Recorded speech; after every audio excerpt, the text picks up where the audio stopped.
Hello, hello. One, two, three. Can you hear me? It seems like I cannot hear you. There we go. I had to Okay. open up Yeah. some All good, all computer. good. My Mhm. mic software doesn't start up, so I have to do it because I have like a studio mic, so it has to run through a mixer. Yeah. I understand. I also have the one, so it's all good. Oh It's all yeah, oh good. yeah. Yeah. So, how is your day? How is everything? A little bit busy this morning, but that's all right. Nothing wrong with Okay. that. Went out with my girlfriend, so got her some Valentine's Day stuff. Yeah, that's great. That's great. Nice. That's good to hear. Yeah, she's I big and Snoopy. Got her some Snoopy stuff. Okay. Yeah, that's all right. That's all right. Okay, you sent me a few games and I went Yep. through some of them. I made some notes as well. And I think we can maybe first of all start with the form which you sent me, and maybe Yep. if there's whatever else you want to add, we could also Yeah. include that in our notes. But yeah, let's start with the form, I guess. Is that sounds good? Yeah. Yeah. I don't Oh, know if I mentioned it, but I get really tilted sometimes. yeah. So during those matches too, you think, or? Sorry, Oh, sorry, it I seems missed like that. Sorry. yeah, you did cut off for a second for me too. So it was during those matches too, the tilt problem. Through some of them maybe. Yesterday, I'll show you my match history. I lost a lot.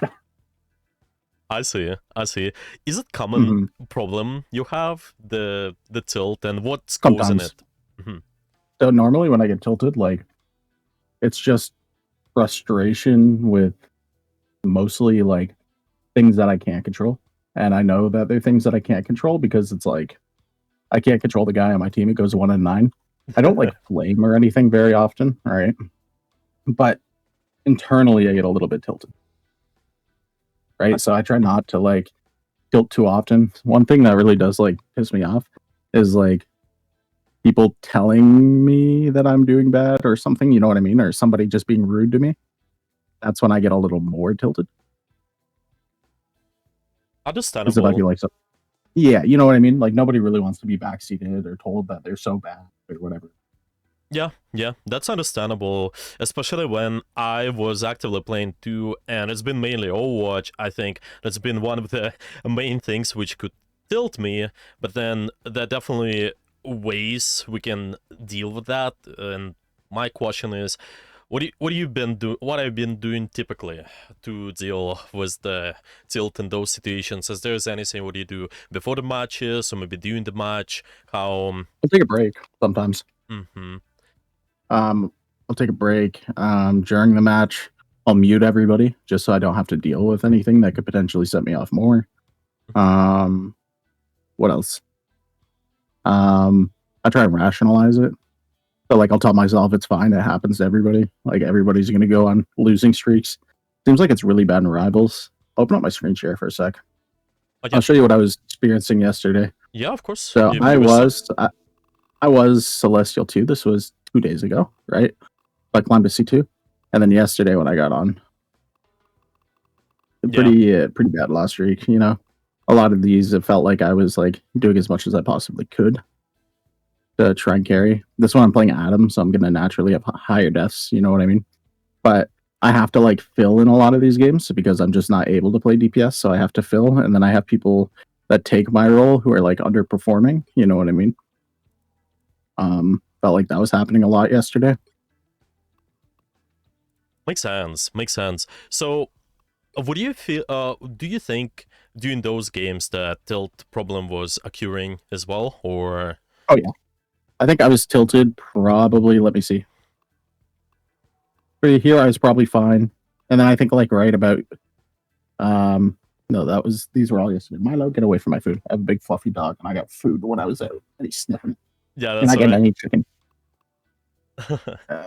See. Yeah. So All there've been right. some games. Yeah, so yesterday I'd say I got tilted probably like here ish. So after like my fourth loss, And maybe even here. that's when you That's decided about right to here. and that's when you decided to take a break, right? No, I took a break around here, like 2 games later. 2 games later. So after my 6th, and then I logged on again, tried one, lost it, took a small break, tried it again, won, played one, then I had to go and coach for a little bit. So I took a break. And I played 2 games, and then I had to go and coach. Or no, I didn't have to coach at 11. I was playing a game with my friends after this. And sometimes, I know it's not like really algorithm based, but it seems like if I end on a win, the game thinks I don't like winning, and then I go on streaks. You know what I mean?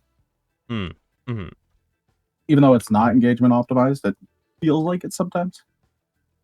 Well, I would say that definitely might be the parts about algorithm, right?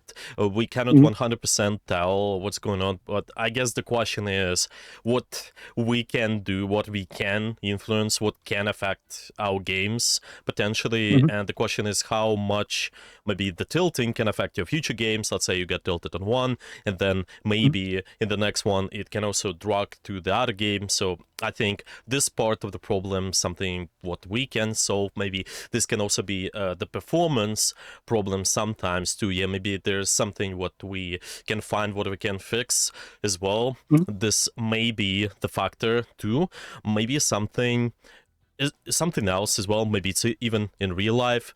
But yeah, all of this small percentages all this all adds up. And in my experience with most of the players, once we able to fix those more, like you said, problems within our control, then it makes it easier to progress. And of course there might be the lose streaks and the win streaks too, but at the same time there's gonna be a faster improvement. So yeah, maybe one problem, and you mentioned that in the forum too, we could be discussing is just how we could fix the tilt problem, but at the same time we could also be going over the games, especially because it's our first session, maybe can be valuable to also see if there's any pattern, what we can pay attention to, what we can fix as well. So it's really up to you, I would say. But yeah, so far what I got is sometimes what happens with mentality, sometimes we do tilt, and especially what causes that is if somebody tells you something bad, or somebody intentionally gives up, like this guy literally said, "Oh, I've never played Blade before in my life, I was just playing for fun." Yeah, they just swap and they start. And he went 17 and 15. Yeah, he like was single-handedly the reason we lost. Yeah, I see. He started on Blade. Right. Okay. So this is something what we can go over, I would say, and especially because you mentioned before that you've done a lot of the social work before. Maybe it's so good to, I think you have a lot of experience with the people, but at the same time, I think it's always nice to have third view perspective and maybe come up with a solution. Yeah, the coach is not necessarily the smartest person to tell you what to do, but it's rather just let's have collaboration and figure out what would work the best for you as a player, maybe just as a coach too, of course, but it's just something what we can figure out together, and maybe we can structure the session this way. So what do you think? What do we want to go over a little bit more? Is it going to be solving the tilt problem here? Is it going to be going over the performance first? What do you think? Because probably more so the performance, because I think, again, I want to leave with things that I can more so actually work on and have like tangible results regardless of the outcome of the game. And I coach a lot of people on mentality anyways. Yeah. I just know it's something that I also struggle with, right? So yeah, I can tell other people how to deal with it, but like knowing something and applying it are two different things, right? Like I can watch my game and notice things that I can be improving on, but applying it's completely different. Like I know the theory to this game to like a T, right? Like I can look at everything and know what's going to happen next fight before it happens. But applying that in game is different when you're the one, executing. That's true. I think, especially with really experienced coaches, you watch anybody. Well, even in my experience, Overwatch League level and Overwatch, obviously, people there.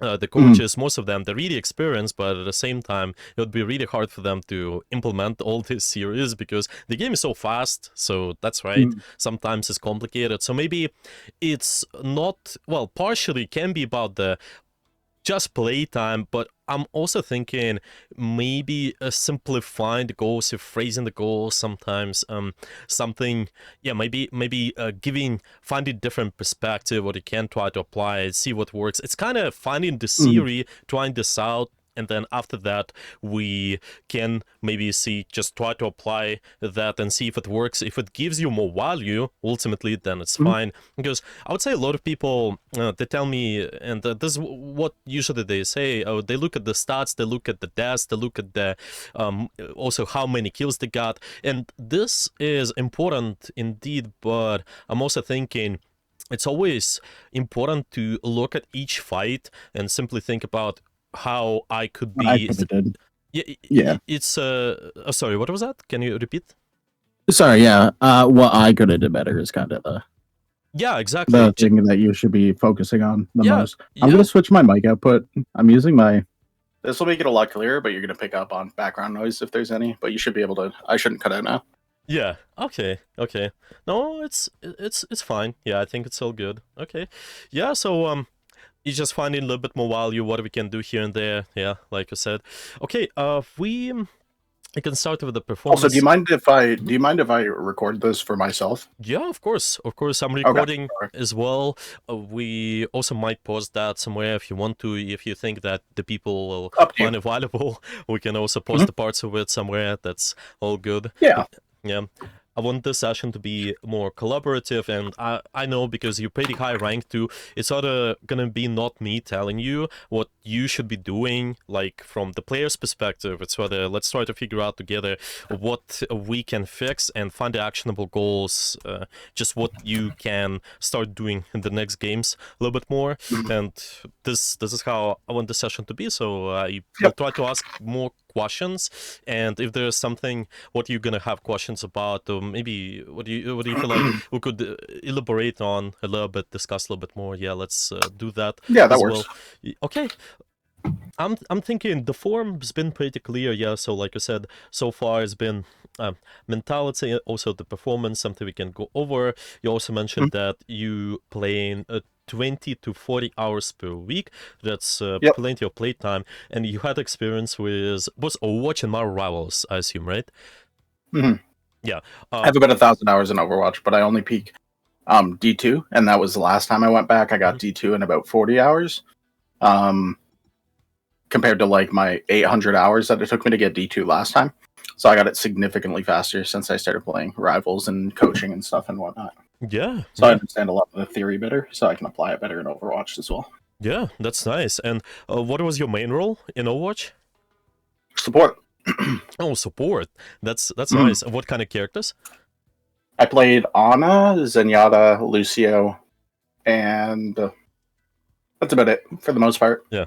And then you decided to switch to DPS, the damage role Mm. for the rivals. I see. Okay. Okay. I have a lot of playtime in DPS and Overwatch too, but I think in Rivals support is really boring. If you look at my characters, my most played support is Adam Warlock, Mantis, and a Rocket because those are the ones that I find kind of like Mhm. a little more niche. You know what I mean? I haven't played enough Gambit, but I'd play Gambit too. I don't mind like niche picks. A lot of my picks are pretty niche, to be honest. Yeah. Yeah. To be honest, I would agree. It feels that the support in this game, they have a little bit too much sustain, and in Overwatch, it's definitely more. Pick you and heal everybody. Yeah. Everybody has this Zenyatta transcendence, and it's really boring. Yeah, that's true. That's true. Obviously, you get a lot of value, but at the same time, it's Too easy. sometimes not. Well, yeah, it's just for some players it fits, for some not. I usually prefer Mm. to also do quite a lot of damage with the character. Prefer to have the utility as well, which deals the pressure. But yeah, anyway, we can start with one of the games, and the priority list been we're starting at the game number 5. And this Mm. is one is SVP a loss. I actually looked at the couple, so I looked at that one, and it also Mm. mentioned. Oh, there was a last one you sent me. Actually, I'm sorry. Yeah, can I add this one as a priority list? Yeah. Yeah. So this Yep. been here, and I I think that was believe. one of the ones I played yesterday. Yeah, That was the first one I played yesterday. Yep. I think I nice. played first point really well on it. Mhm. And then I don't know what happened second or third point, but I didn't feel like I could carry it. Even if I played perfect, I didn't feel like I could carry it. Yeah, let's find out. And I think you're right. There will be still games like that. Yeah, maybe even though with the things we might find out here, it might be Mm. not possible to fully carry that. But I think what's important to me is Yeah, that we can transfer it to the future games and maybe just add extra percentages of value here and there. It should be yeah. good. And with the characters we aiming to go after, because you mentioned that you play mostly heavy Lots of brawler. Bucky. Mm-hmm. Yeah, Mm-hmm. I like a lot of Bucky. I played Bucky and Punisher. I play Bucky, Punisher, Wolverine as my main. Pretty much all three of them are Brawl, but I play them in different situations. Mm-hmm. Mm-hmm. Yeah, so it's gonna be Bucky, and also I seen some Punisher there. Yeah, you're Mhm. right. So it's been mostly that, and you also mentioned Wolverine, Star-Lord, and some dive. Uh, Mhm. what do you mean by some Psylocke. dive? Mm-hmm. Psylocke mainly. Mm-hmm. So I play like Psylocke. I have like 50 hours in Spider Man, but I'm terrible at him. Yeah, pretty mechanical character too. You have to, Yeah, you have to be really fast with all this. Genji's my most DPS in Overwatch. So Yeah, yeah. Okay, okay. Yeah, Genji is also pretty fun one, to be honest. Maybe sort of similar in some way to the Psylocke, but with the Genji Mhm. you have more verticality, so yeah. Okay, let's start with Winter Soldier, Punisher, I assume, and if you want to focus on any other character, let's do that too. But I Yep, believe we're just focusing on those two for today, right? for the most part, yeah. Okay, let's do that. So the way I'm looking at replays, usually don't like to look at too many problems right away because might be a Mhm. little bit hard to implement, might confuse uh, students typically. And I Mhm. would say it's okay if we just start with the one main theme I think stands out the most to me. But Yep, if you're gonna have any questions about anything else, then we can talk about that. Some of the notes I made so far. Oh, by the way, can you see the stream? Does I it can. work? Yep, yep. Okay, perfect. So one thing which stands out to me is the tempo idea, and the Mhm. tempo is all about understanding when we have an advantage and disadvantage. And I believe, Yeah. especially because we at this high rank, we pretty good at most of the fundamentals, mechanics, Mhm. positioning, yeah, and game sense. But there are some things we can tweak still. So maybe Mhm. let's discuss a few moments here. I have some timestamps as well, which we can be going over. But I wanted Yep. to look at this game through the lens of the tempo, and specifically what affects the tempo is your positioning partially and resource management as well. So Mhm. with resources, to me, if we're talking about the Baki, mostly stands out to me is how you use your hook, and also, yeah, with positioning is just what kind of angle you have for that. Because if we Mhm. have really good angle, then it's easy for you to control space with that. Your team can capitalize of the hook pretty easily. And why hook specifically for me stands out a lot because, and you do have experience with Overwatch as well. With Roadhog. Yeah. yeah, with Rodok, it's just so important. And I also been the one playing this character a lot, and he's just being able to find the value with this hook is quite important. So I'm thinking right away when we're starting, it seems that we are starting at pretty decent position. Yeah, looking to probably scout and check. And by the way, my question to you: what kind of a plan you usually have? Is there anything specific what goes through your mind? Yeah, if we may be starting about your abilities, for example, your hook, the rest of your abilities, what do you typically do with those? It depends on the game. So, like, if they're running dive, I'm going to mark the dive and just Mm-hmm. focus the dive. If my backline's struggling, we also have a thing in this game, so I don't think I need to be too concerned about it. I do think, in hindsight, I was a little concerned about the magic, um, and the Deadpool, Oh yeah. but that's one thing I think. But normally, my neutral gameplay with Bucky is to bully the tank and play with my tanks. Yeah, yeah. Bullet the tank, I would say, yeah, it can be the case, especially because we mostly kind of closer to our front line. You don't have too much mobility. You still can Mm. take the angles at fields, but yeah, I would say why not? Why not? Yeah, this can be okay. Yeah, so in here the goal is let's try to hook the tank. Let's try to punish them. Maybe that's and also adding to the big picture the magic and the Deadpool. Is that sounds right? Mhm.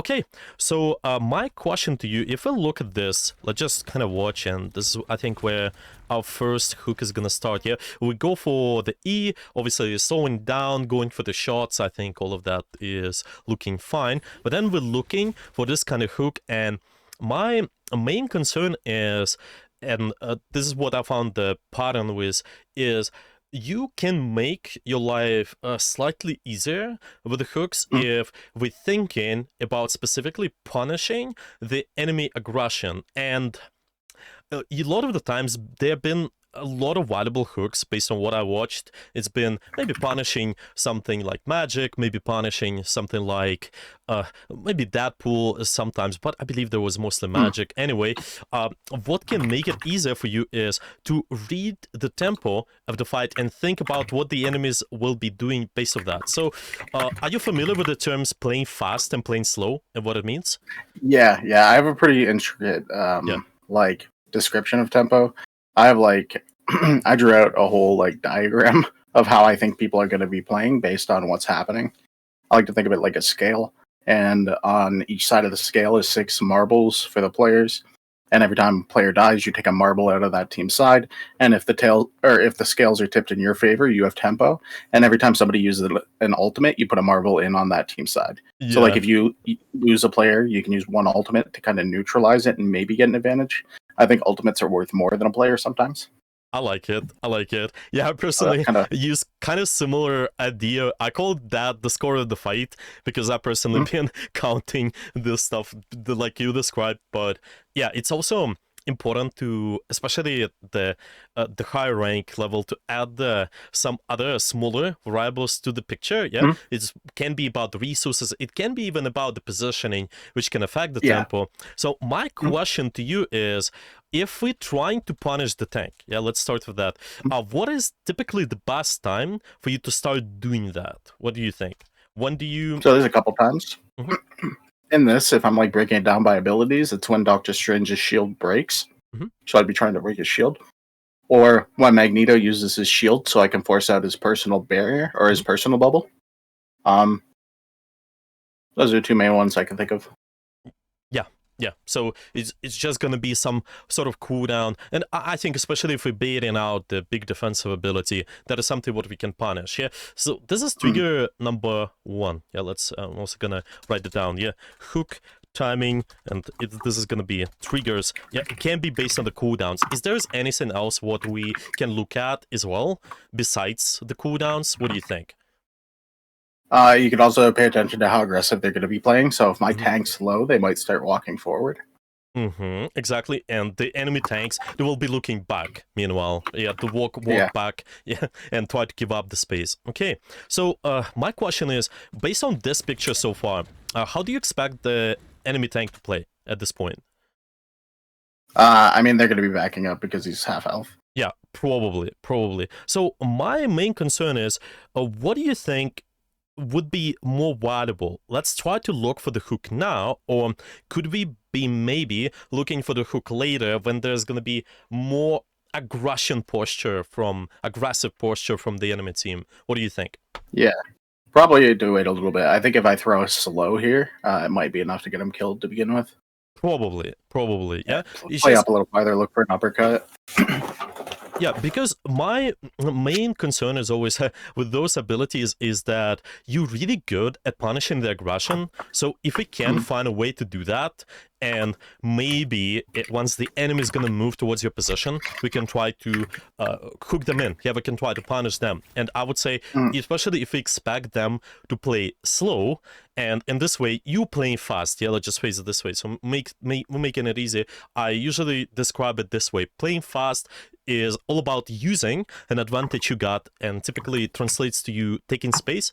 And playing slow might mean that you have to give up the space, or maybe you have to hold the space. And in this case, if we start playing fast, then maybe waiting for the opportunity would be slightly better. For example, you see anybody going aggressive, I don't know, maybe it's the magic, maybe there's going to be someone else, like this guy over here. It seems that we're trying to punish the that pool over here. Yeah, it just might be something we can think about. This is one layer, yeah, thinking about the tempo of the fight. And the second layer, what I'm thinking is also important.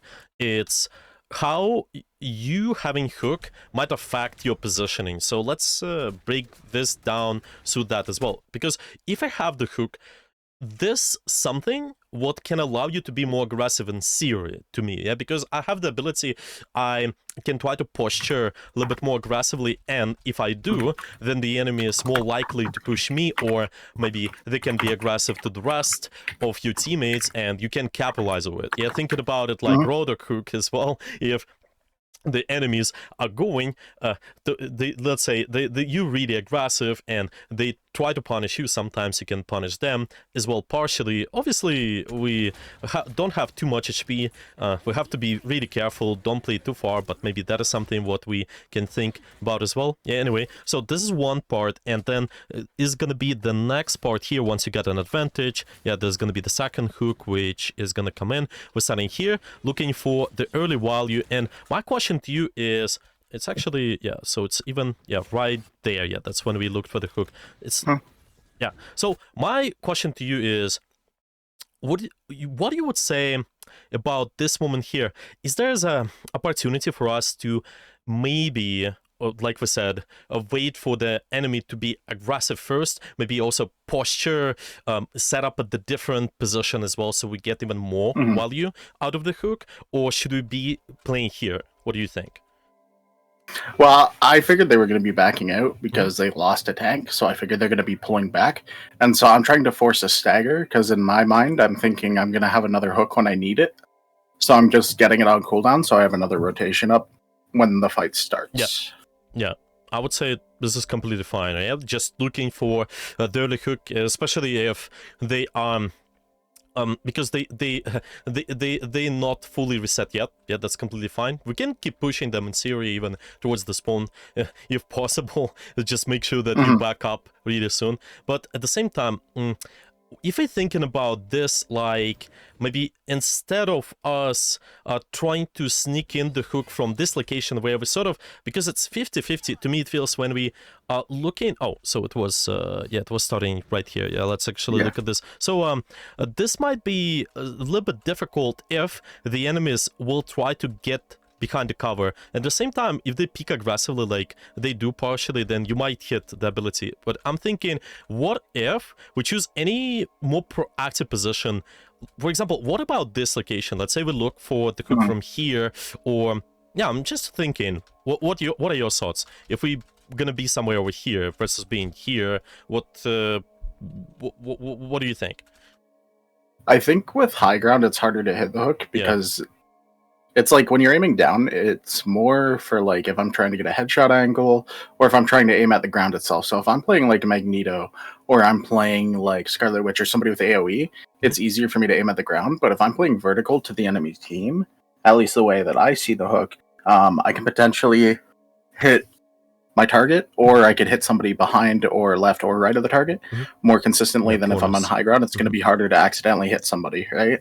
Yeah, like this, yeah, because they usually will try to hide around the cover. Yeah. It's just something what I'm trying to think about, because when we have an ability, maybe there's also a way for you to posture aggressively. Maybe it might be worth it to experiment with that too, because what I'm thinking is, because yes, there are more opportunities to hit the targets like this in general when they run the hook, but at the same time, I mean, when they around the corner like this, because like I said, yeah, there might be multiple people coming up around the corner, but maybe we can also try out to look really scary for the enemy, so they have to contest you and maybe punish them for that, because you have to or like, let's say they have to play slow anyway. So if they're playing slow and they don't want to make a move, but you look really scary sometimes, even without the hook, yeah, you just can headshot them. But because you do have the hook, at the same time,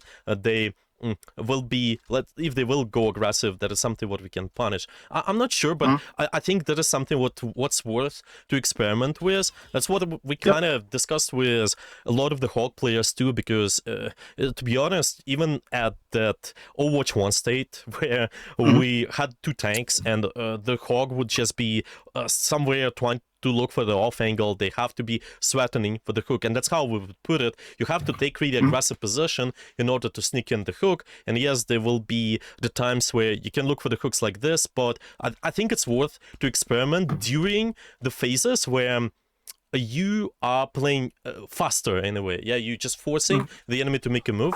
But yeah, just my theory, maybe, because this can also make sense, trying to look for the hook here, but what if we're also looking to do something from another position? Does it make sense, or any questions? Yeah, I get what you're saying.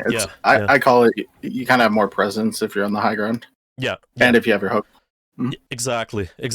Yeah, this is, and I like to phrase it this way because we have the proactive position. This way, it makes it easier for you to force an enemy action too. It's something what I a lot of the time start with a lot of people. Okay, what are your thoughts on this one? It seems that we got Doctor Strange. I think it's fun. I hit it. I get Doctor Strange in. I was a little annoyed he didn't die, but. Yeah, it's gonna be... he's just 1 HP there exactly, and then eventually they stabilized him, and then, yeah, it's a little bit tough. Is there... My backline was distracted on Deadpool, I think, and I didn't know. Yeah, can you repeat that again? Expecting what? Yeah, sorry. My backline was distracted on Deadpool, and they weren't able to heal me, and I didn't realize Deadpool was in on the backline. Yeah, so do you think you should pay attention to the Deadpool here, or is there anything else?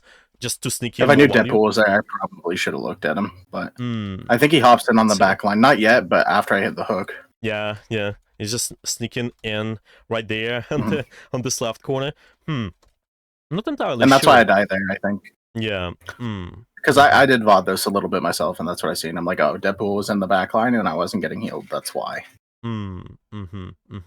So, potentially, if we can punish that first, maybe we can also control the space better, but that's why I'm thinking, what if we also could have those positions where you force them to take a duel with you, because, for example, if, like you said, you have more presence on this high ground, right, they have to really deal with you, especially if you're looking at them, and if they're not looking at you, then they have to give up the angle, you will poke them out, and then after that, we can control the space comfortably, and we can maybe look for the same type of the hooks here. Yeah, we're sort of thinking about anyone who is the most aggressive as well, because now the fight is neutral, we have this even tempo right now, and I think a lot of it comes down to what is this biggest aggressive person they're gonna have, and maybe trying to punish that can be pretty valuable. I think this hook is also really good, yeah, because you got the Strange here, but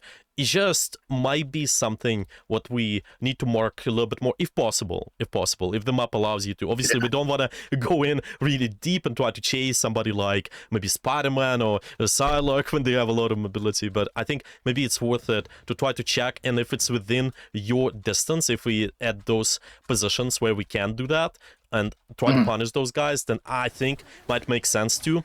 Because this what happens to a kind of similar story when Hog hooks me as a Reinhardt on Overwatch. Also, are you okay with me making the Overwatch analysis? Yeah. Yeah, it's just kind of 2 games that's really similar, but I think both, Overwatch is pretty old one, and a lot of the times I like to make analogies as well, and it's kind of the same idea as when the Hog looks for the hook on me as a Reinhardt, but because they hooked me, even though I'm out of position, my DPS, my Tracer can do something, and the rest of them, maybe just anybody who might get the follow-up from me, they also can do more. But yeah, it's just something to think about. But yeah.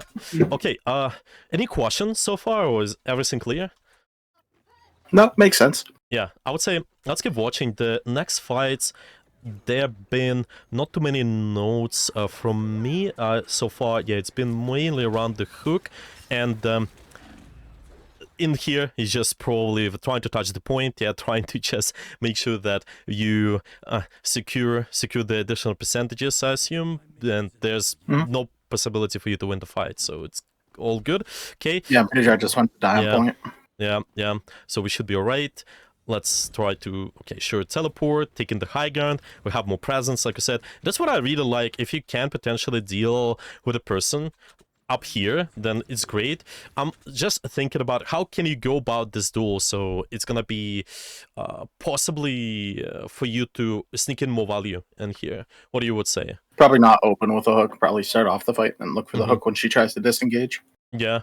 Just probably a little bit of poke. You force the action, kind of similar to if I'm Hog versus Tracer, I poke the Tracer, Tracer blinks, and then after that I look for the hook here. To me it seems sort of the same, and yeah, obviously we try to look to hook somebody at the front line after, but yeah, just gonna be difficult. At the same time, maybe if we're not rushing, let's say this guy is really scared, maybe if I'm walking in the space because I have the hook, this allows you to have more presence in the fight. It's just because they know that you can punish them, and if you take inside off angles like this, if you can get around the shield and try to hook somebody, I think that's always great. Yeah. Yeah. I played League for about 10,000 hours. Yeah. So the thing that I normally think about sometimes is like sometimes the threat of an ability is more important than actually hitting the ability itself. Yeah, exactly. I honestly think the same about those games too. It's Overwatch, the Marvel Rivals. It's especially for the players with less mobility. For example, Anna. Anna would just try to Yeah. the sleep is just such a big cooldown, and because you have it, you can look for the flank sometimes. Even you can go deeper on the ankles, and this is what maybe we can try to do a little bit more as well. Why not? I think this is great, but so far there's a lot of good mechanical stuff. The E has been decent. Yeah, it just helps you to align the shot too, and hitting the combos here, trying to sneak in more value. Okay, that's fine. Okay, going for the ultimate, sure, why not? And then at the same time, we are looking for the I thought initial. that Agamotto was gonna be on me. That's why I ulted. Yeah, I think that's fine. So I ulted to get the kill because it makes me CC immune. So if I Agamotto or if I dodge as Agamotto, I can potentially get the kill, get the reset, and then get the bonus HP. Yeah. I think That was my thought process. Yeah, I think this is fine, to be honest. And this here, it's the good start too. Just as long as we're not concerned about any angles and no one is contesting us, then I think it's totally fine to maybe drop and look for the hook here. But yeah, let's see. Is there's anything else we can be thinking about? Yeah, what are your thoughts on this one? I feel like it's decent, but is there anything else to add to this? Because so far I think it's fine because we get a pick, but he Yeah. gets rocket res, and also I think the fact that I use my hook and my uppercut, like kind of triggers an engage from their magic because their magic knows that I can't uppercut her, and I don't have my hook either, so she uses her ult. Yeah. Also kind of worth it, right? Maybe because we get a kill, I think. Yeah, but He gets res though. Yeah. Oh well, it's a trade. I guess it's pretty complicated to deal with the res initially, right? So maybe it's okay. Eventually, you guys been able to stabilize when the point here again. Look for the hook. That's fine. Keep the damage going, sure. And that's when I think they're gonna TP really soon, if I'm not mistaken. Yeah, they will try to make a move on the point with the Doctor Strange. Yeah, this game I felt like I was being ulted a lot. Like I feel like the Doctor Strange was solo ulting me a lot. Okay. What do you think is the best course of actions if they start TPing in? If we're talking about pseudo tempo perspective too, what should we do with our positioning, with our resources in here? Dilo, what do you think? So I can like cut line of sight of their healers off. So if I hook somebody through, I'm either going to force their healers to jump through the portal, or I'm going to cut off line of sight of the healing for whoever it is I hook. So I think, I don't know, that's probably what I go for here. Do you think let's just if you're thinking about your positioning here as well, would it be okay to start here, or is there anywhere else where you want to be? Probably by the tree. I'd probably be playing to the tree to the right. It feels a little bit a little bit wrong to stay, especially during the neutral, right? When we don't have any clear advantage. Of course, they lost the Deadpool, so maybe that's the one thing. But you obviously can catch the guys like this. But I'm thinking just slightly away from the objective, like just by the tree is going to be great. And if something bad will happen, we can also lean towards that as our default option. And then after that, there's going to be a really interesting moment, I think. And I think I get one shot here with damage boost. I Yeah. could be wrong. yeah, exactly. And I'm thinking, what's your thought process in here? Once you see those two ultimates, yeah, there's gonna be the rocket, obviously the cloak and dagger, and also your Invis ultimate. What goes to your mind here? What should you do and why? I should probably shoot the rocket ult, get rid of it, and I think that's what we do as a team. But I could be wrong. I could be the only one who does it. And then after that, I'm gonna have to back out because of their cloak ult, anyways. Because they have more tempo than us, because they're popping too. Unless we get value out of our Scarlet, which we don't, I think.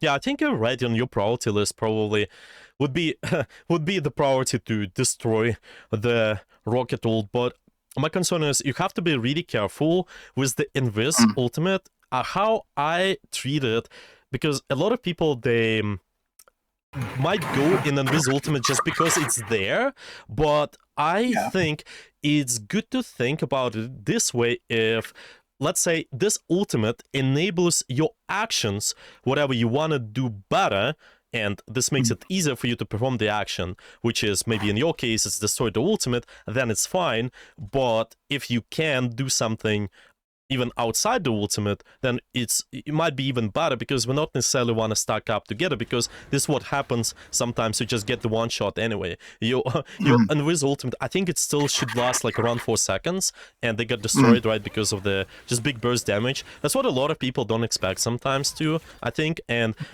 it's kind of similar to in Overwatch, the Transcendence. Once we use that, obviously the people who can take advantage of Transcendence, they can stay in that, but at the same time, we not just want to do that just because. Yeah, let's say I play Widow, I don't want to go on Transcendence, right? Or I play something else what's not as valuable right now to take advantage of Transcendence. Then I want to stay somewhere else. And I'm thinking, if I try to destroy this rocket ultimate, where else you can play, so it's easier for you to do this and then contribute to the fight after, maybe still by the tree, or what are your thoughts? Probably behind the staircase. Behind the staircase here, yeah, at least just slight more cover. It feels that, especially during the Doctor Strange TP, us being slightly away from objective kind of give them a dilemma too, especially those last percentages might be pretty fine rule of thumb, yeah. Of course, the Invis ultimate can be okay to use, but I'm thinking if you can keep doing what you're doing, like this, destroy this thing, and you can do it by the stairs. Like, I can literally hide here and still shoot that. I think that's fine, because you also may force the enemy to rush you. Let's say, we assume that happens. Well, at the same time, you have the hook, which may punish them. Yeah, it's somebody like the Magic, or maybe in theory Deadpool, who can rush you. Obviously, the Deadpool is not there, but it's just something I'm thinking about here. It doesn't make sense, or any questions? Yeah, I get what you're saying. Yeah, I think this is just one of the ideas here to add. Okay, we are trying to stabilize, sure, trying to get it back, and let's see. I get solo ulted here. Yeah, let's see. The Doctor Strange was like the bane of my existence. And being aware of you all the time here. It also feels that your default round changed. Why is that the case? So are we looking for the hook in here, or it's well, you also went. Well, I was initially looking for a hook because I was like, I'll pull them behind my mag, and we can kind of shield off the healing. And then once I'm down that, I probably should just wait. But I was trying to scout a little bit, I think. Yeah, because I think it's definitely an okay start. Just being somewhere here, maybe top left, like we've been there as well. If there's somebody we can deal with too, then also pretty great. Maybe it's Deadpool, maybe it's Magic. Just might be slightly scary. If they have any AoE ultimate, being a little bit too stacked up together, yeah, just makes things a little bit more complicated. Obviously, sometimes you cannot do too much about it. But ideally, I would personally prefer to be slightly away from the front line. One of those angles to the left or the right side might be better, but yeah, I think it's fine to also look for the hook once there's opportunity to. Okay, okay, so there's been some notes I got as well. So when we thinking, okay, let's just go, yeah, go here and think. There's a lot going on, and we're starting with our ultimate, and especially when there's a lot of going on, I think it might be hard to exactly recognize what to do to turn around the tempo. But what do you think? What's your thought process here? Yeah, it seems that we're trying to get an advantage with the ultimate, obviously, but what are your thoughts on this one? Is this... So, yeah. My thought process is something that I like to do is I like to combo with Magneto. And I'm like, in my head, I'm pretty certain I'm going to hit a squishy here, which I didn't, but in my head, I'm like, I'm going to hit a squishy. And then Mag's going to be able to hit that execute threshold pretty easy with his ult. Makes and that sense. was kind of my initial thought process, is like a combo with our Mag, but I really don't know where anybody is. I just kind of like, I aim for center of mass, if that makes sense. Yeah. That's where I assume the people would be, because it's like not super close to us when we're pushing with our Luna ult, but it's also like the most area I can't see, if that makes sense. I'm like covering the highest percent area.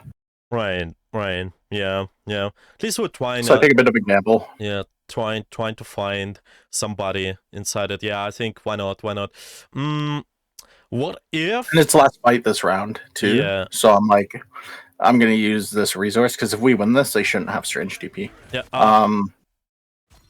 Did you guys call out that let's try to like combine the stuff together? Or like I don't think so. Yeah, because that's what might concern me too. Obviously, they might know that you guys should just go for the same target. Yeah, this way it makes it easy. Anyway, we're trying to sort of just initiate together. My mag does something. I can also follow up on that. I think maybe so it's more consistent. Well, is there any other way for us to solve this? Is there only way to like let's ult now, or is there anything else we can do? So there's a high chance to turn around the tempo for us. Because I'm thinking there's a lot of uncertainty. Probably go for Deadpool. Deadpool's guaranteed. I could like mark him at least, but still might not get a kill on him. Yeah. Maybe try to go after him. Yeah, it feels. What if we wait out I the have ultimate? uppercut too, I think. Yeah, we could also wait a little. But I think I was just so like hyper focused on trying to combo with Mag.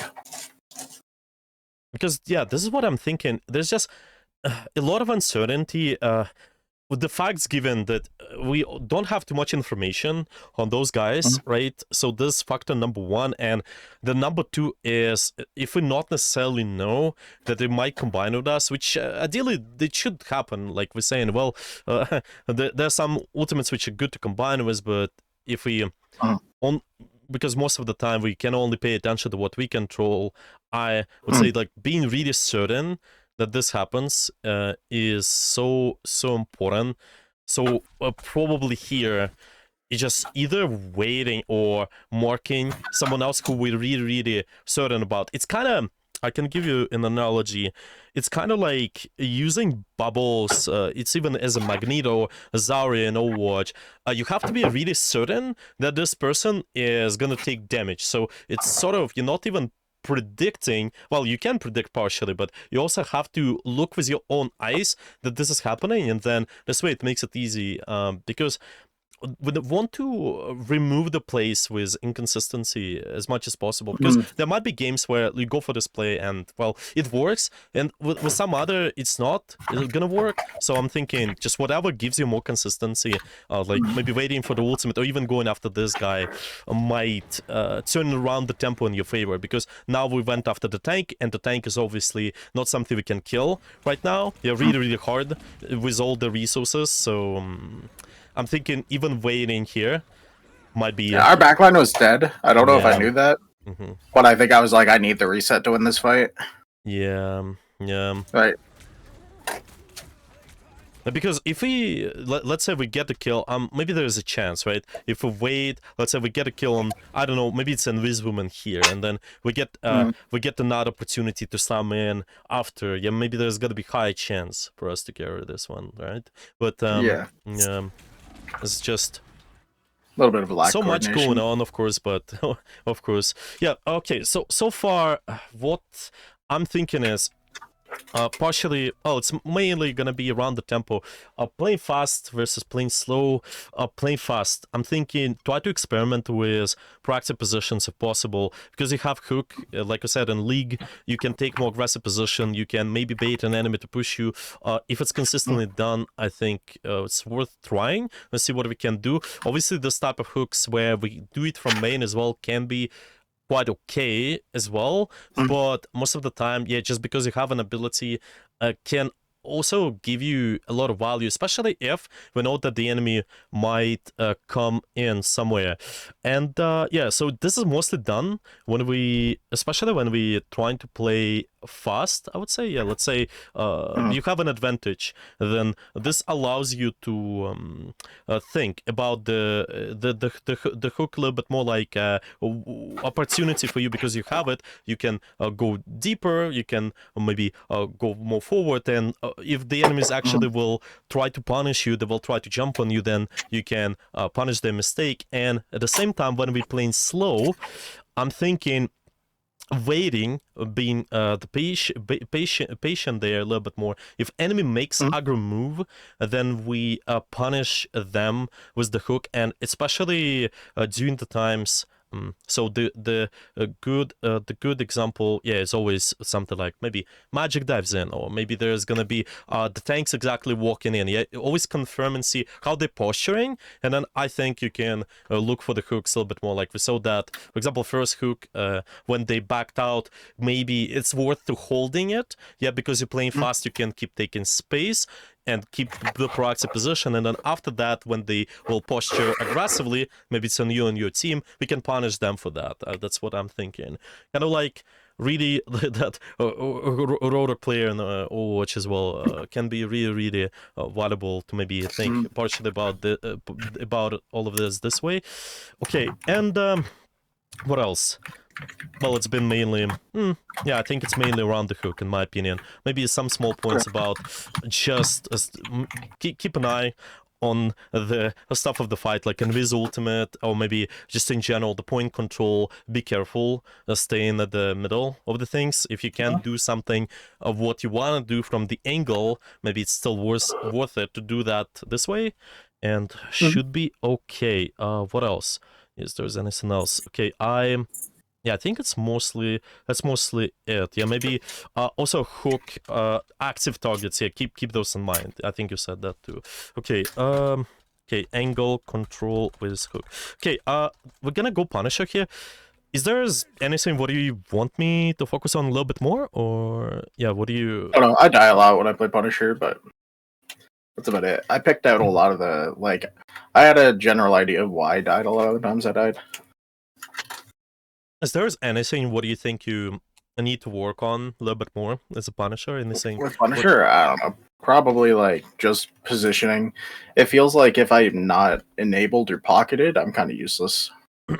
Mainly I feel like a positioning. soldier without a mercy. You know what I mean? Yeah. And you don't have that cell healing too, so it might be pretty exactly. tough. At the same time, you have the threatening turret there, so you can burst. I try to use it, but they're running dive, so it becomes pretty hard. Yeah. Like I think this opening turret's fine.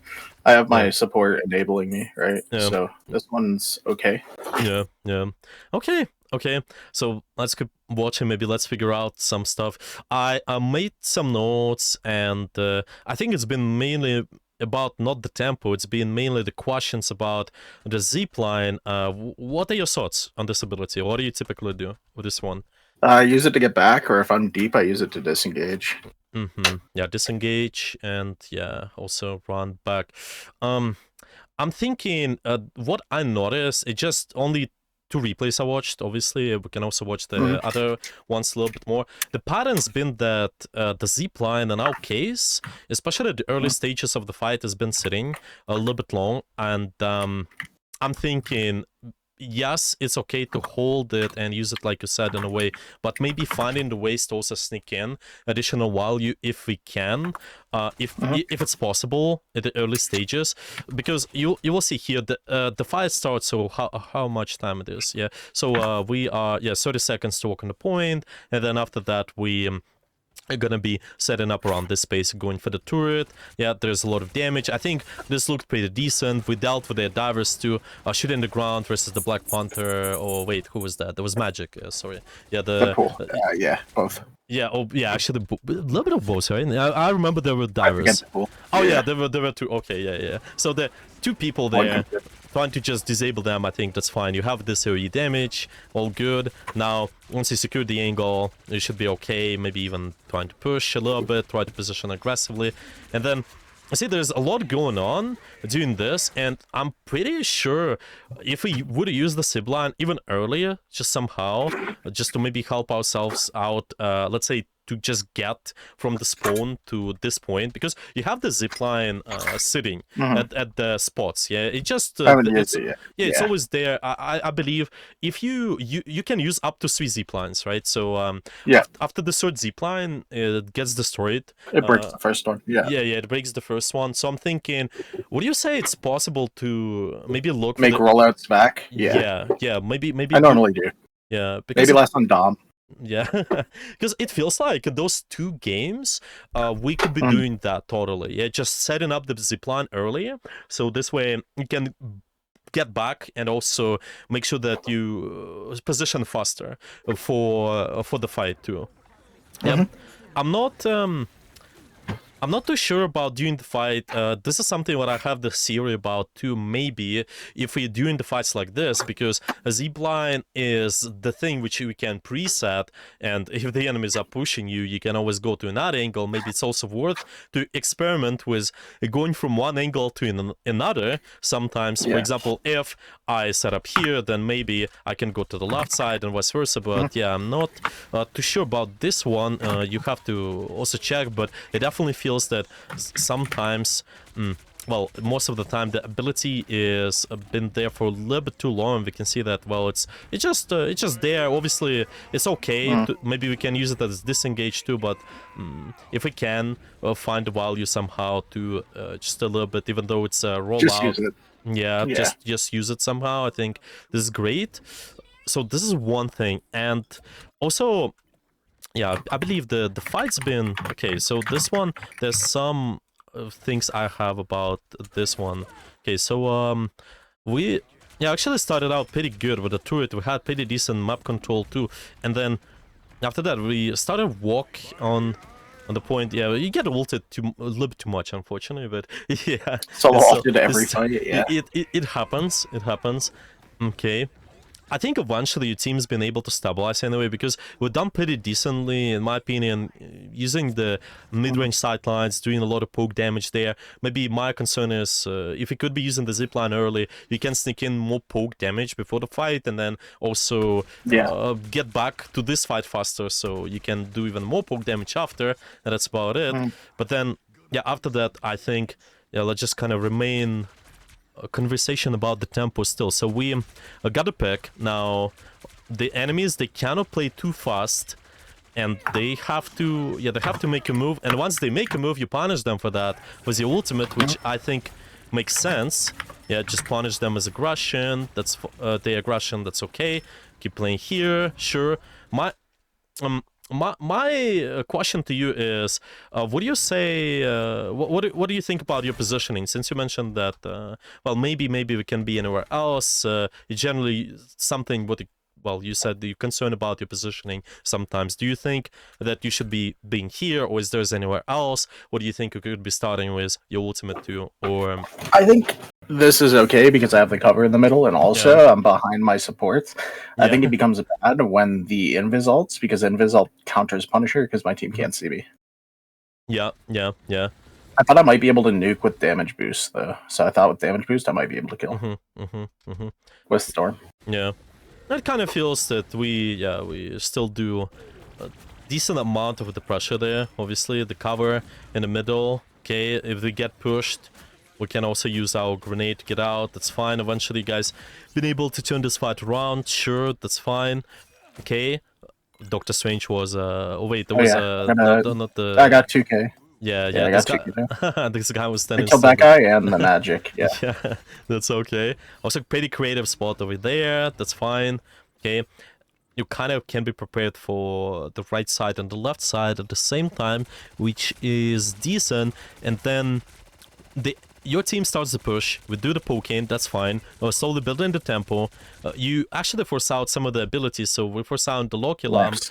Yeah, and then this what can tell you, okay, maybe we can start playing faster. But sometimes, based on our replays, what I noticed that when we can play fast, we just do it a little bit too much. We kind of going a little bit too forward, and the enemy is punishing you for that. So I think it's totally fine to try to take space doing this, like we're saying. Let's try to play fast. Yeah, let's try to do something. We forced out this lamp. Yeah, our tanks going in, so let's do that. But then after that, you will notice. Yeah, I think after this especially, you punish this Deadpool, and then you start pushing to those guys, especially when you hear the Invis ultimate. Maybe this can also tell you, oh, okay, let's try to push. I get ulted again here. Yeah, you get ulted again. But see, I'm thinking we need to be really careful doing when we play fast, when there's no clear big advantage. I know it's all depends on the situation. I typically tell people that if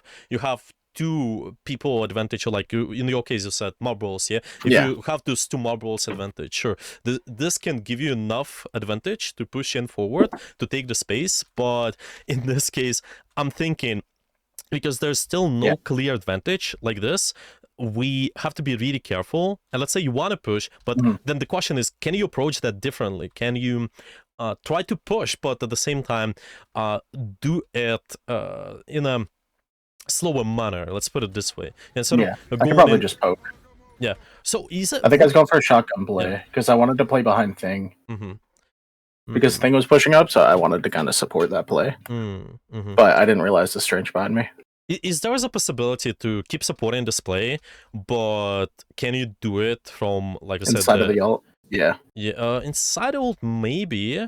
I could go to the left. I could just anchor on the side of the ult. Yeah, this is what I'm thinking too, yeah? It's either this or this. I'm thinking this is totally fine to think about taking space because you... it feels like you got slightly more tempo, at least during when the Invis ultimate's up. Yeah, in theory, this can work. But what I would say, usually, if you run something like Punish or anyone a longer range, try to take space by opening up the sightline. If you can, have the sharp sightline first, and then after that, find a way to push in later. You will recognize, obviously, if there's a kill opportunity, let's do that. Let's get in a shotgun range. But if not, which we'll see that, yeah, like going for the shotgun play. But is there's gonna be clear opportunity for me to get a kill now, right? And if it's not, then maybe it's worth to open up the sightline, the sharp first, and then after that we can go for the shotgun play, or maybe play from one more up tempo. So like you shotgun more up tempo more. Well, yeah, it's kind of if you're confident, yeah, then the marbles, like you said, you can get a kill. I think it's more frequent that it's easier. Yeah, it's easier to get value with a shotgun. Especially, we could also say the other layer is trying to track the Doctor Strange and just anyone who can disrupt you too. But yeah, it's just the nature of this character. I think as long as you still need to play safe, yeah, when you need to take space, you're not doing it too fast. I think the channel plays, if you can open up the sightline first, and then after that, looking for the shotgun play once there's opportunity, like let's say, obviously like here, if I get pushed or something, somebody's low, I think... Did we cloak ult? No, we didn't. Yeah. Wrong game. It's you guys, yeah, you guys still got 99% here. I actually forgot, did you win this one? No. Oh, you lost this one too. Yeah. Oh wait, there's another. Wait, there's. Oh wait, no, we won it. Yeah, we won it. You won this one, but yeah, I thought we got 2-0. Yeah. No, there's gonna be another round later too. Okay. Yeah. Do you have any questions so far, or nope. Is everything Makes clear? sense. Yeah, I think so far it's just our conversation is mostly the tempo and well some of the details too, which I noticed But I think this makes sense. Yeah, we answering pretty well. Just to the aggression, especially the ultimate here makes sense. The timing of it, why not? Yeah, we can punish the aggression after. Let's try to push in your RD is try to open up the sideline if you can. That's what I mean. This is really good if we approach that as a general direction like this. If you Also hit a good zip here. yeah, I think. the can you repeat that again? The what? I think I hit a good zip line here, like after. Yeah, Because yeah, like I like to use it aggressively if I notice somebody isolated. So yeah. This can I also super be low-key. this can also be quite okay too. I think like. Just going for the kill, and just exactly when you're confident, you see that the shotgun. If you know that, oh, okay, let's go for the opportunity. But you He's started, alone. Yeah. you started with opening up the sharp sideline first, though, and this is what I think the more consistent play can be in your case, if possible. I know. So what do you mean when you say like opening up the sharp sight line? Like Yeah, I'm kind of treating it as instead of walking back or forward, you're usually trying to go somewhere left side or right side. Let's say there's kind of clear pass. Let's say the shortest pass has been position A to position B this way, and it's kind of similar idea to. I will give you an analogy. Yeah, you've been playing Anna, yeah, on Overwatch, so it's kind of the same idea as Anna. You can try to open up the sideline first and by doing this like at with a this. wide angle? Yeah, wider angle, and this way you still maintain your effective range without too much risk. And then after that, once you notice there's opportunity, maybe you can walk in, and some Annas, they go in for something crazy even. They go in for the nades from the flanks, but they do that only once they open up the sideline. If this is possible, then if they see the opportunity, they go for it. But the not good Annas, a lot of the times they walk forward first, and maybe they look for the nade or something. Some crazy Annas would just sometimes walk in towards the tank and just throw in the face of the tank the grenade, because but it's not the Instead most of looking for an angle. yeah, it's just not the most consistent way. And it's kind of the same with you too. It feels you have really threatening capability with the shotgun, like with Anna grenade, but I think it's rather trying to find this more sharper sideline first for the more opportunities, and then after that, yeah, you can capitalize with like you did here. To be honest, you open up the sideline, you found the opportunity. Aggressive zip, well, fine, let's do that too. But yeah, this is what it feels like. Yeah, does it make sense? Okay. Anyway, this round they actually won. This is gonna be pretty good. I'm not sure we should. We actually had pretty decent position over here. What was your thought process? So I got scared and we were cloak ulting, and I can't die in cloak ult. So I zip, or I smoke myself towards the cloak ult. Let's cloak ult. Okay, no, that makes sense. And then I got pulled back in from the chain. Okay. I think that's fine. Yeah.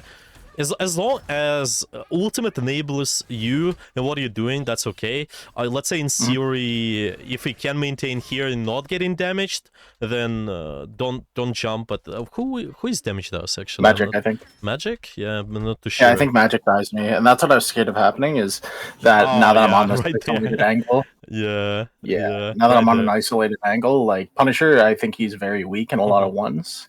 Now you can like out shotgun them, but I think I look at Punisher like he's, I don't know, I look at his ult like his ult is really strong, but it's only strong if it's enabled, right? And so I look for things to enable Punisher. Yeah.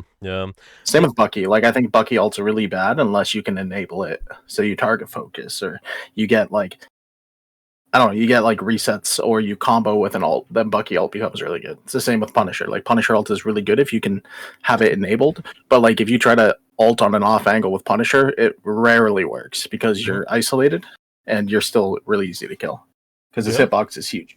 Yeah. I think this makes sense totally. Yeah. All right. It's not like Soldier where you're like a twig. Yeah. There's definitely the characters feels more versatile in Marvel Rivals. You have a lot of the options, a lot of the times. It's definitely still the balance. Yeah, I feel like the mobility and the range should be balanced, because if there's a character with a big range and high mobility, it's really unbalanced. But yeah, I think they're okay. Yeah, they've been doing okay. Obviously, it's not as balanced in my opinion compared to Overwatch. Overwatch is more polished, but yeah. Anyway, there's Trust me, I know. I played Overwatch a while ago, and I'm like, in this game, you get like lag issues in the servers, so the servers will start to lag for everybody. You'll be on like 150 ping spikes. Oh yeah. It's really bad. Yeah, it's so. Wait, is it in Overwatch again or in no, in Rivals. Oh, in Rivals. But in Overwatch, I get like a consistent. I play a little bit of Deadlock, and the servers on Deadlock are like way better. It's just the Rivals servers are really bad, and I also don't like the way they balance this game at all. Like I think Hela's been OP since the game came out. Phoenix is super OP.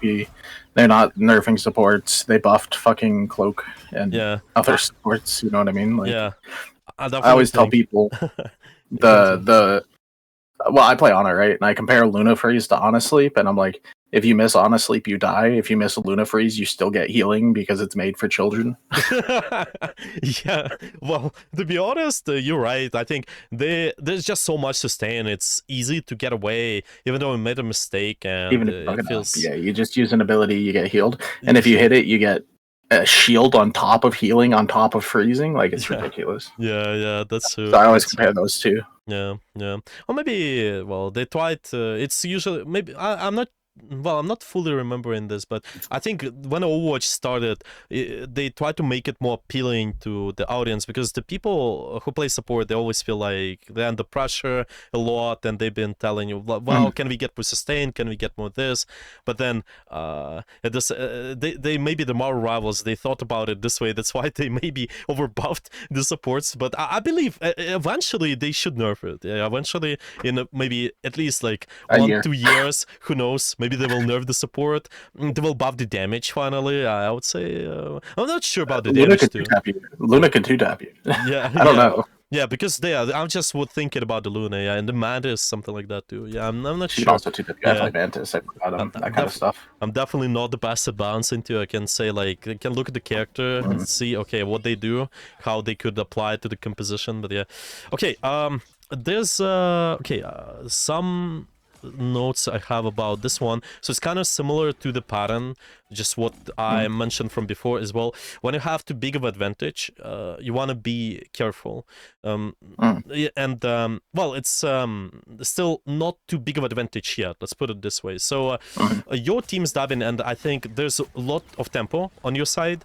Yeah, there's something what tells you, okay, let's play faster. But my question to you, when you start playing faster, which makes sense, can we approach that in a different way so we can survive during this playthrough? Yeah, probably just AR instead of shotgun or rushing past 5 people. I'm not really isolating my fight. I'm swinging into the LOS of like 3 or 4 people. Yeah, they're gonna be also just like I said, a lot of pressures coming this way. What if we literally use, because you did that too, what if you go for assault rifle? What about the grapple? Let's say we go in for the grapple, literally here in the room, and then go for the shotgun. I don't know. What are your thoughts? Yeah, maybe. I don't know. I wasn't really thinking. I seen we were up tempo, and I'm like, if I get another pick, we pretty much win the fight. Yeah, because they were down a support. Yeah, this is just... So the second I hear that kill sound, it kind of like triggers a Pavlov response. Yeah, because this is completely fine. I'm just thinking, yeah, you probably either the long range fight still, or actually not too bad to get in a shotgun if you're confident that, well, these guys can't take a fight in anyway, because you see all of them are... I just hate Hela. Yeah. No, I think this is it's just either the grapple, or like I said, the range. The range can be pretty good playing here, isolating the fight, obviously this way too, partially. Actually preparing the rotations, yeah. You know, all these fancy rotations actually done. So no, I made that up. Okay. I just did that in the game because I thought it would work, and it did. Yeah. And so I'll probably use it more. I remember thinking in that game, I'm like, oh wait, that's actually really clean. Yeah, that was really good. Okay. Eventually win the fight. I don't remember a whole lot about this one, but yeah, okay, let's break it down the same way. I walked out of the invis ult. I just don't chase and I live. Yeah, so we pretty much, what is the play again, you think?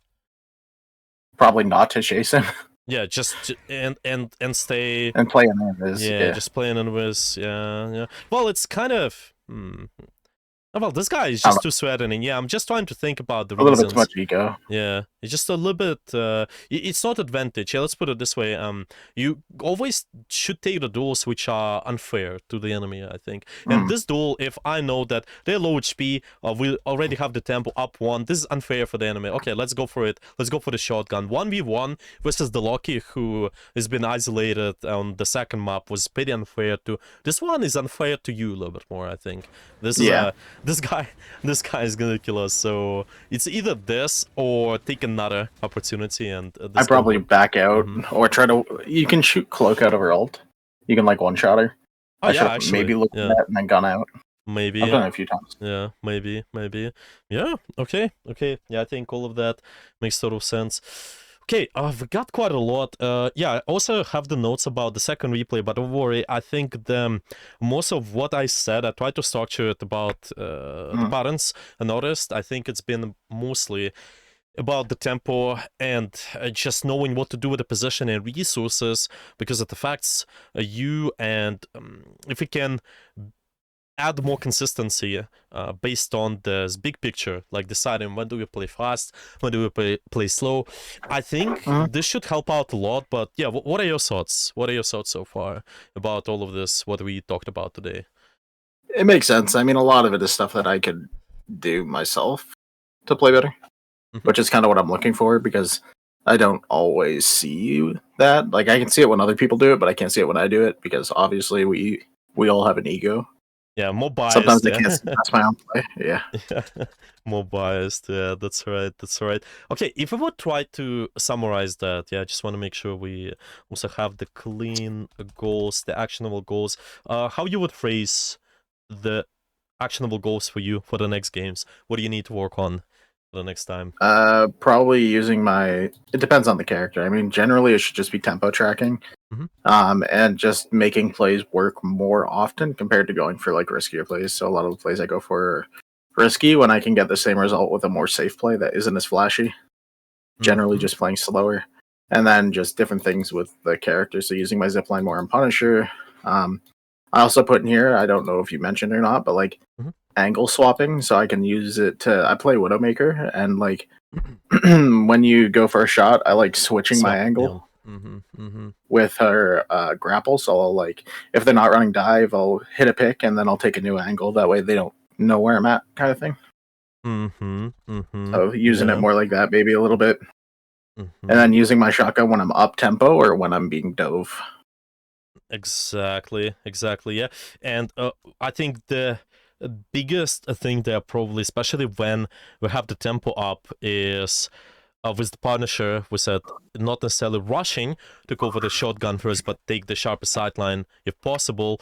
I like the idea about the angle swapping. I just don't see too many people do that, to be honest, right now, but I think it's really maybe more nuanced thing which you can think about, and it's still the game is relatively new compared to Overwatch, but it's something what I would experiment with. My theory is, if we're controlling the point somewhere, so for example, I expect the enemy, especially here, I think it shows, if I control the point, let's say there are two kind of main general directions, maybe let's say this left side, they can come in, the right side, they can come in, two kind of most general routes. If I can control this side, and I also prepared my grapple, and I don't know, I can rotate to here and control, let's say, just in case if the enemy is gonna go right side, I go left side, and this is gonna be my long range sideline. At the same time, I can be controlling this left side by being at A, like you did with the turret. That was actually the time, yeah, when you place the turret, you control a lot of the point.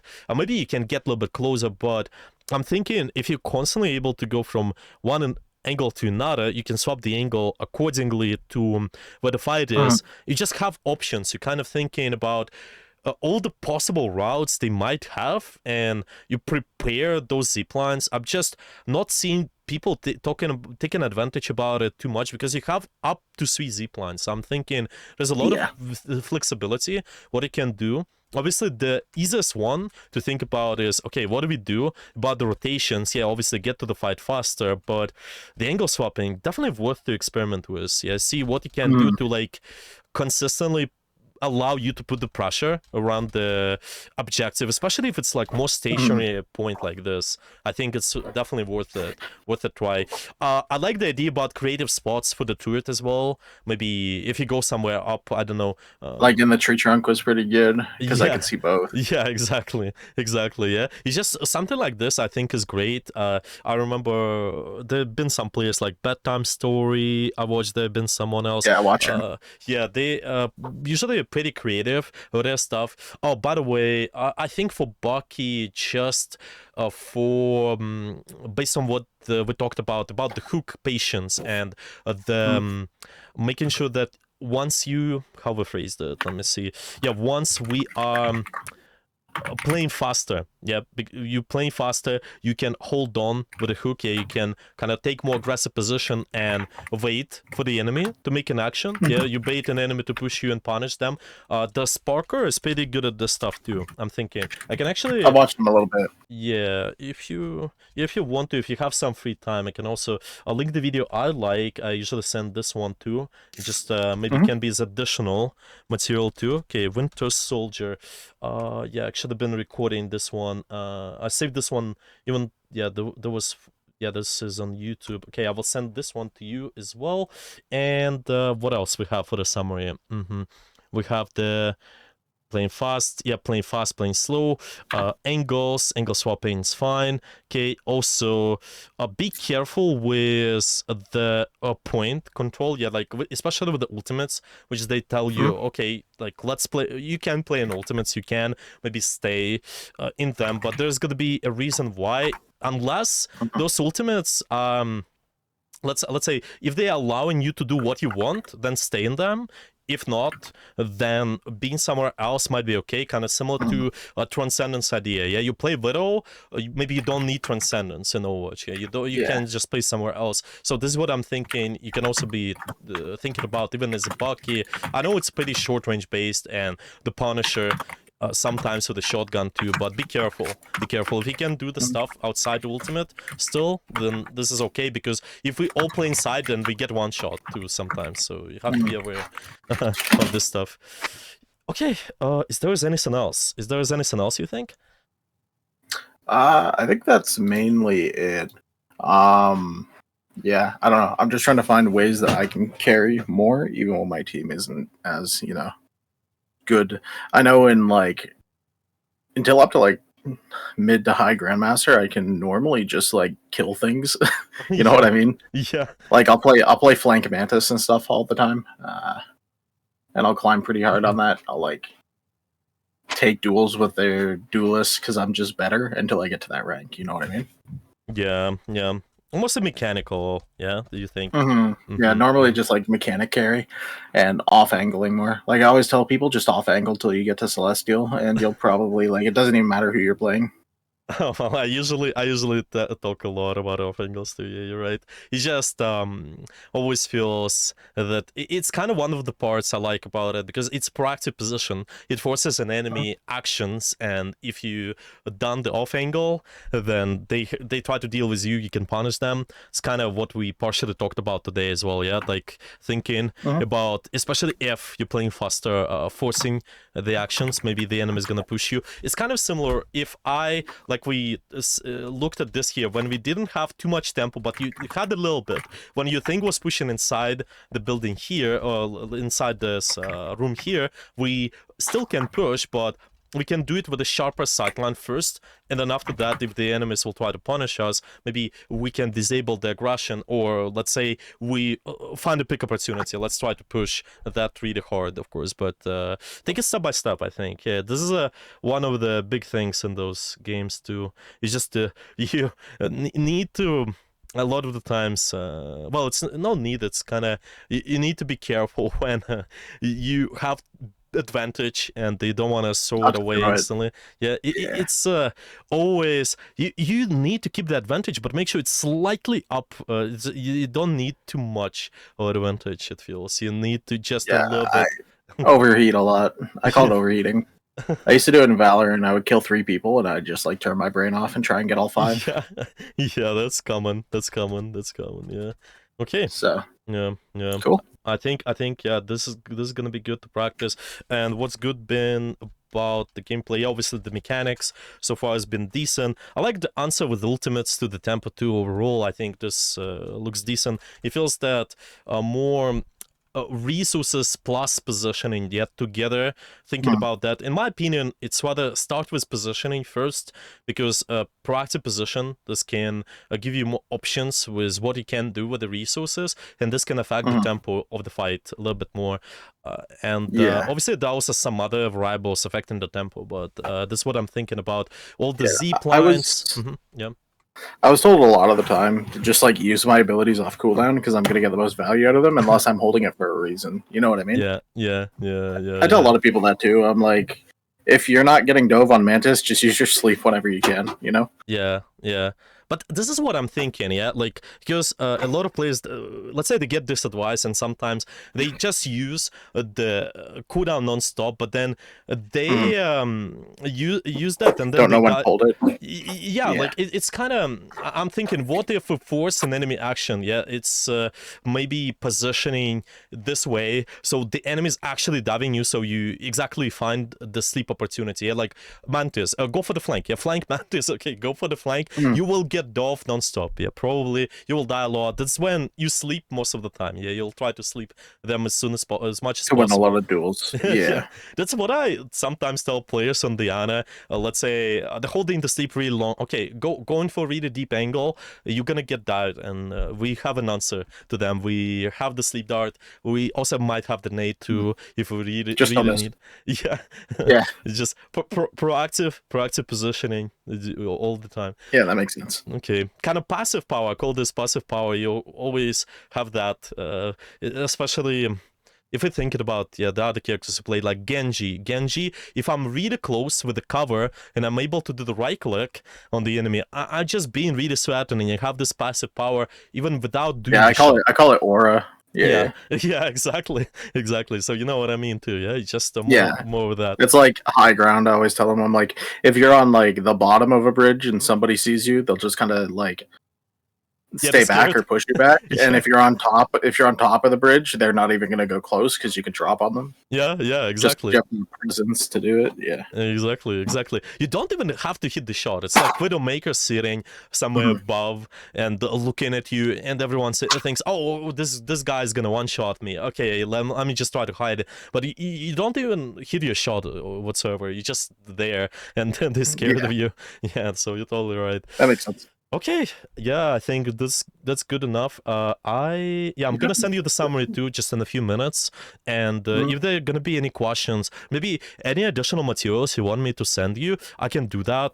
Regarding the mentality, I also have some stuff I've been writing. It's just been my kind of my own articles. I also have some other stuff linked there if you want to. But if you're interested, I can also maybe go with that too. But I believe it's work in progress. Of course, it's building the right habits. I do the same thing. Yeah. Like this is I kind of make my own stuff.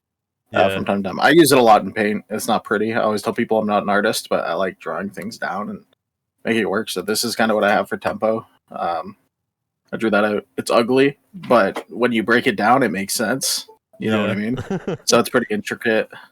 Yeah, exactly. Stuff like that. Exactly. So that's typically how I look at tempo. That's my general rule of thumb, anyways. In a perfect world, there are exceptions though. Like I have this. I always show people. 1 second, I'll pull it up quick. Yeah, of course. And then I have this one play that I need to find quick, where like I would never do this, but there's exceptions to the rule. It's this one. Where like I would never go for this play, but we're in overtime at the end, so I have to go for this play, right? Oh yeah. So we're in OT and I died, and it's like I need to get some value, and it happened to work. Let me actually wait. I think I'm looking. Give me a second. Okay. Now I'm looking at your. Even though I don't know who's there, right?